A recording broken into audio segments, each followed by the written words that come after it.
I am so happy that you're able to join us for this extended interview. Make sure to visit theoffbeatlife.com. Again, that's theoffbeatlife.com to get more killer resources. Hey friend, are you looking to land a remote gig ASAP? Well, did you know that we not only have a ton of online jobs you can apply to on our site, but now we're also sending them straight to your inbox. I'm happy to announce that we will be sending our email subscribers legit online jobs every Wednesday. We have done hours of research, so you don't have to. If you want to be the first one to hear about the remote gigs we find, go to theoffbeatlife.com to subscribe. Hey everyone, thank you so much for being here for my extended interview with Kevin, where he's going to share how to use digital marketing to land clients for your online business. Hey Kevin, how are you? Hi Debbie, nice to meet you. Thank you so much for being here. Can you tell us about you and why you live an offbeat life before we get to your amazing tips and tricks? Okay, sure. I've been in self-storage for 20 years, and then I had a crisis a few years ago, so I decided to, start taking it easy, enjoy life, see what the world's out there. So I've been, delegating all my business stuff to my staff and just monitoring it remotely. And I've been traveling a lot. I travel usually around 100 days per year, doing different crazy stuff for the last 2-3 years. No traveling this year, though, because of the virus, but I'll resume. Yes, hopefully in the next few months you can get back to traveling. Actually, Kevin, before we get to your tips on digital marketing, because we didn't really dive deep into this for your initial interview, can you tell us and my listeners what you actually did once you finally kind of let go of your big business, started traveling, you had your midlife crisis? What did you do? Because they're pretty adventurous, at least in my book. First one, I had a fire and I got lawsuits and the bank was calling my loan. So I had a lot of things on my mind. So when you walk, you kind of slowly sort things out. So I did a really, really long walk. The first one was I walked all around Koh Samui. Koh Samui is an island in Thailand. It's okay. I don't know the exact size, but it took me 7 days. So I was walking around the perimeter for 7 days from one hotel to the other. My friend did it first. He was very strict. So when you see a cliff, he would swim around it. I say, no, that's too much for me, man. So when I see a cliff, I just walk around, right? So it was really, really cool. I get to see a lot of people in bikinis lying on the beach for 7 days. That was pretty fun. And then I did a bicycle trip. I formed my own bicycle team, and then we went to bicycling around Taiwan. That was really, really cool. We did about 100K a day, right? Wow. But to be fair, there is a bus in the back. So when you're tired, you can go up and rest, right? So, but we had a gamble. Like every time anybody got off the bicycle, it was $100 to charity. So it was pretty competitive. So bicycle around Taiwan was very nice. And then after that, I think I did the ring around Iceland. Yeah, me and Sam, my friend Sam Marks, co-host of Invest Like a Boss, we drove a car and we drove all around Iceland, right? And then we saw he had a podcast. We did the podcast in Iceland. During the podcast, we saw the Northern Light. So that was really remarkable. Yeah, so that was really, really fun. We didn't finish it because it took too long. So I think I'm going to go back and do it. So Iceland is definitely really good, especially if you're into photos. It's like an Instagram dream for anybody. Like you can look really cool with all that.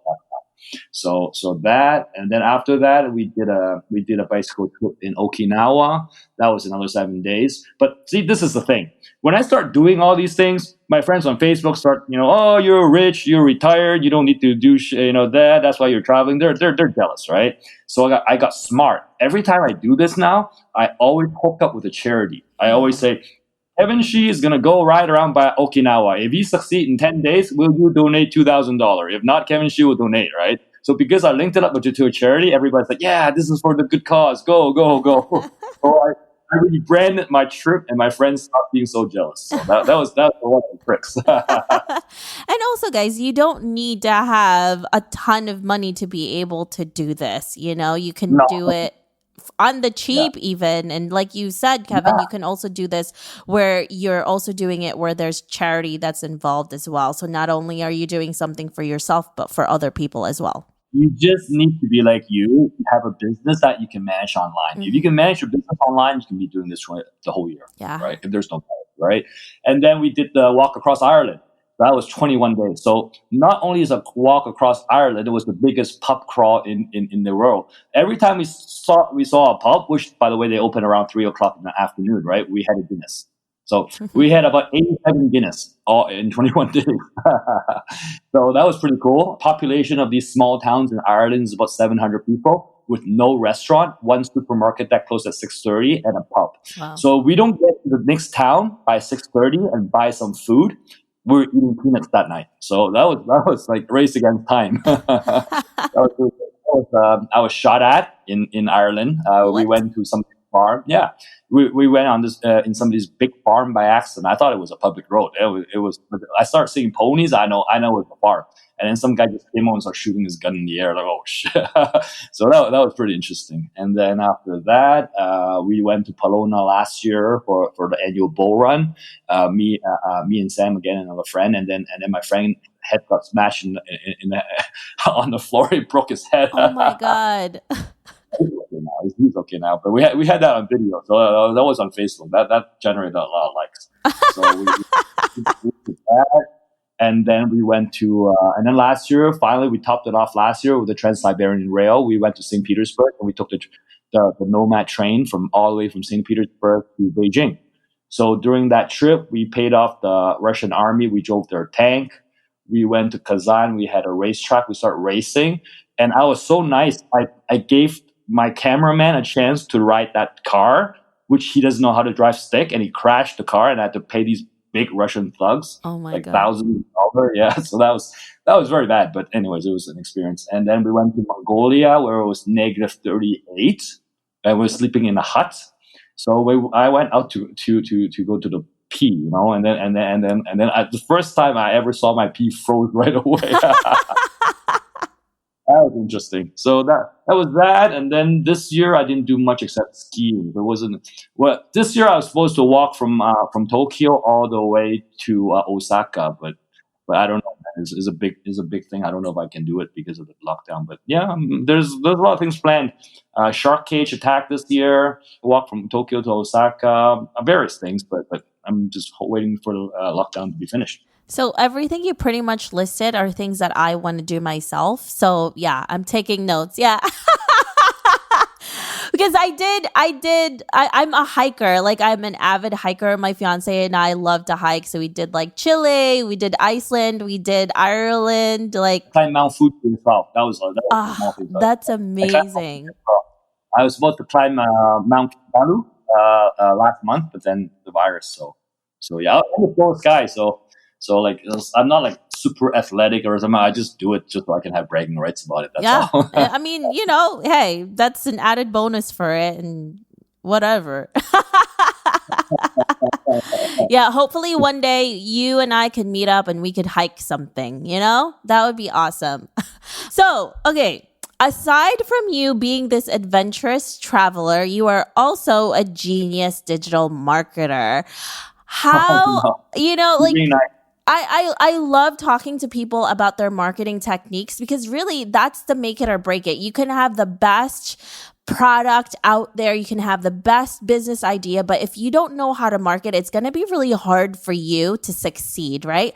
So what about you, Kevin? What has been your best practices to market your business to really get you out there and get the most from your buck, right? Because you either do organic or you do paid ones. What has been working for you and how do you do it so that you're successful? So I've been doing my own digital marketing for 20 years. When I first started out in 2002, 2003, at least in Asia, Google did not exist.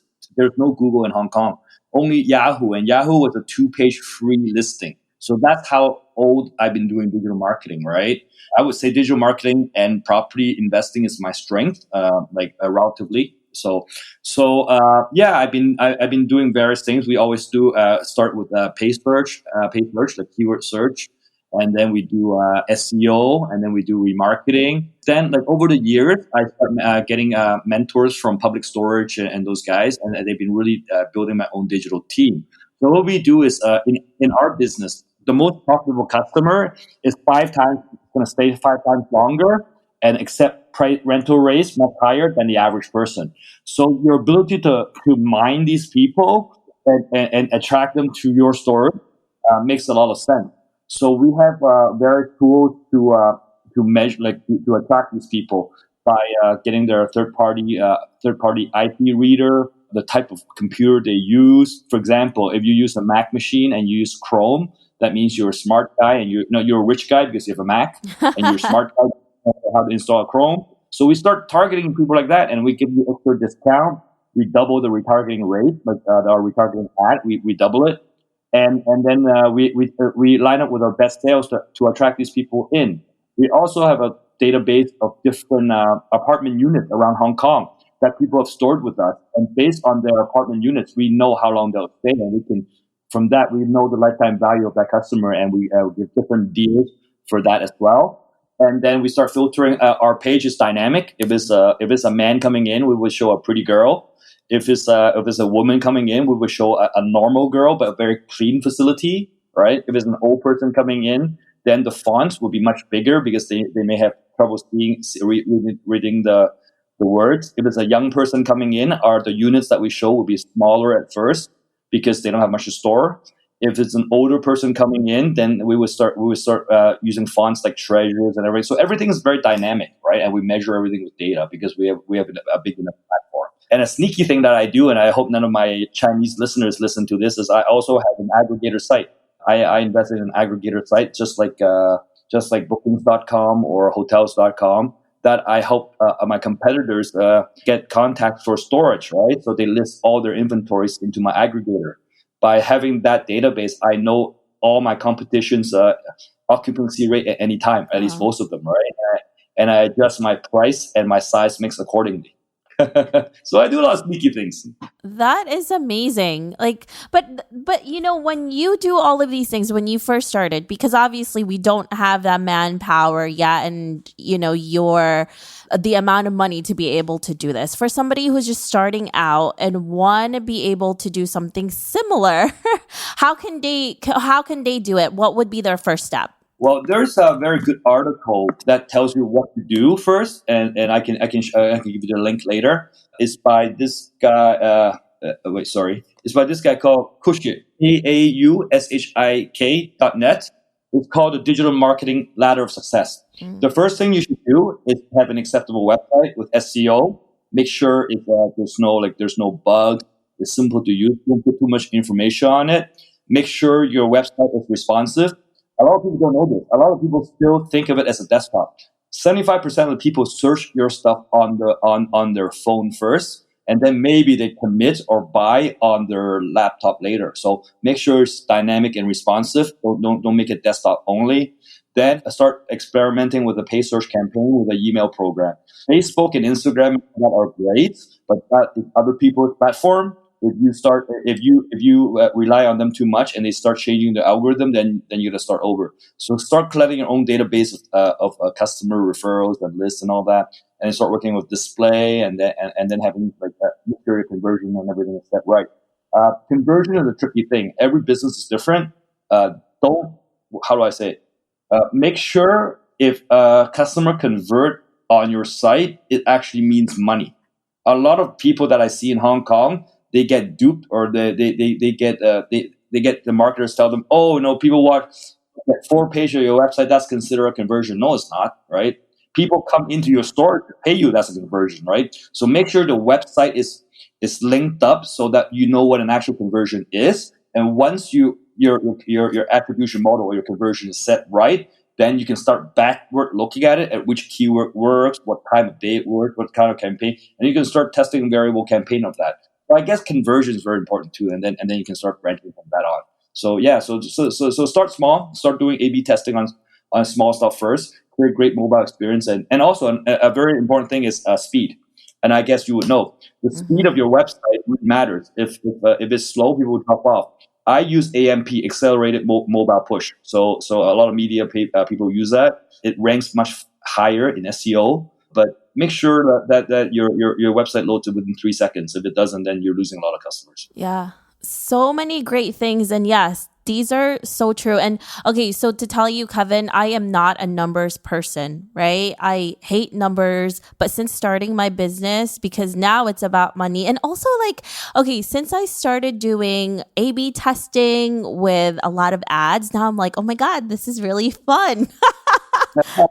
But don't overdo it because your incremental improvements start to decrease. At Yeah. first, right? But then the more you do it, the improvements it's not as big as before. And it's really interesting because when you first start out with any of this stuff, it seems really intimidating. And once you get to know it more and more, it becomes so interesting that it's kind of like a game. Every time I do like A/B testing, I'm like, which one is going to do better? How is this going to, it becomes a game. And okay, like I'm such a nerd with this now, and I nerd out every time I talk about this stuff. You gotta learn. You gotta learn. The key to your business is how to make money like that, right? And once you have it, just keep on scaling. Once you find a perfect formula, don't be afraid to throw money at it because every $1 of advertising, if it generates $2, $3 worth of money, keep on putting money in until that number doesn't generate anymore. Push to the limit. Yeah. And again, it's like with anything else, you have to put money into it to make money. And that's just how the game is played, unless you're an absolute rock star and you're just so great at organic marketing. But that takes a lot of work too, guys. Yes. Yes. Is there anything else, Kevin, any tips that you have for us, especially for beginners who want to be able to use digital marketing to really scale up their business, that you can tell us that will give us a little more push? Have a neutral site that recommends people things with you in it. That's a good idea. Just say like, there's like top 10 self storage in Hong Kong, and then you're like in the top 3, but have it separate and then link it back to you. That's a good idea.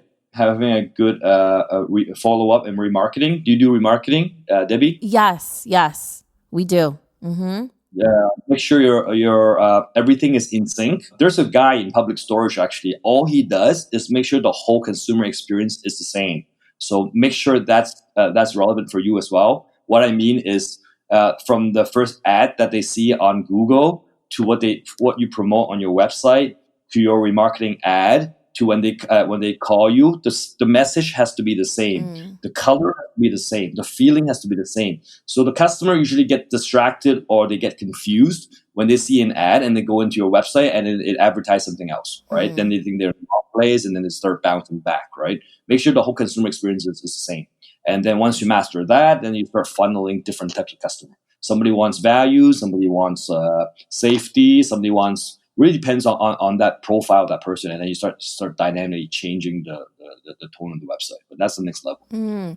That's a really great tip because a lot of people don't even think about that, right? Like we will just put up any picture and then our website looks completely different. So yeah, that makes so much sense because it's like, why all of a sudden this thing changed and you're talking about something completely different? This is weird, and that doesn't develop trust, right? Yeah, exactly. So if you're advertising something and then you forgot to change the campaign on your website and then you don't mention what you advertise and then people get confused and they leave, right? So that's very important. Buy up your competitors. A lot of competitors that's gone out of business, buy their website because if their website has been around for a long time, there's a lot of link juice. They've been linked to a lot of places. Buy their website on the cheap since they're going out of business anyways, and redirect it to your site and say, hey, we're merging with them, cooperating with them.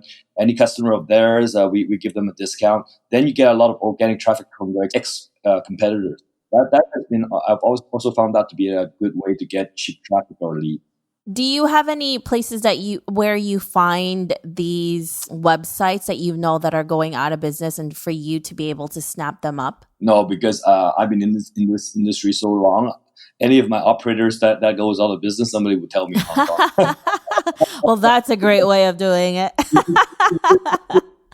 Are there any other resources that you can share with us that can help someone with their digital marketing? It really depends on the size. I invest in a company called Adigma Marketing. People can look into them. Those are great guys from Utah. Those are the guys from Extra Space, right? And they help a lot of businesses. They mostly help self-storage, but they also help anybody with a retail chain. and I've been working with them for 5 years. I actually invested in them, right? So, Wow. that's a good agency to talk about. But also start on your own. I mean, you got to learn this stuff, Otherwise, when people sell you stuff, you don't know what's right or what's wrong, what's true, right? Yeah. Make sure all your Google listing is correct, all your address, all your business listing. I don't know, like on the right side of Google, there's a business listing thing. Mm-hmm. Make sure you do that. Because honestly, if you don't claim it, somebody's going to claim you and pretend to be you. Oh, wow. Right? So that is a good tip. We don't want that. No stolen identity for our business. That's a no-no. Well, thank you so much, Kevin, for being here with us and for sharing all of these amazing tips. If our listeners want to know more about you, where can they find you? Yeah, you can find me on Facebook, Kevin Shi, KevinShwe. On Facebook, just say you're a friend of Debbie and I'll add you. Or I have my own podcast. It's called Kevin Shi Show, KevinShwe. We talk about investment, marketing, traveling, and investing. That's what I talk about. Perfect. Thank you so much, Kevin. We really appreciate you. No problem. Thank you. I hope you enjoyed this extended interview with Kevin. Make sure to visit theoffbeatlife.com. Again, that's theoffbeatlife.com to get the full interview where he shares how he organically grew a self-storage company and became an online entrepreneur. Hey friend, have you been wanting to start a podcast? I know it can be overwhelming in the beginning. Believe me, I have been there. Lucky for you, we have created a new site called howtocreateapodcast.com that shares a ton of freebies that can help you get started. From launching, growing to monetizing, we share it all in one place. Visit howtocreateapodcast.com for more information. Thanks for joining me on this extended interview. Don't forget to subscribe and leave a review on iTunes. We can also chat some more on Facebook at The OB Life. I'll talk to you soon.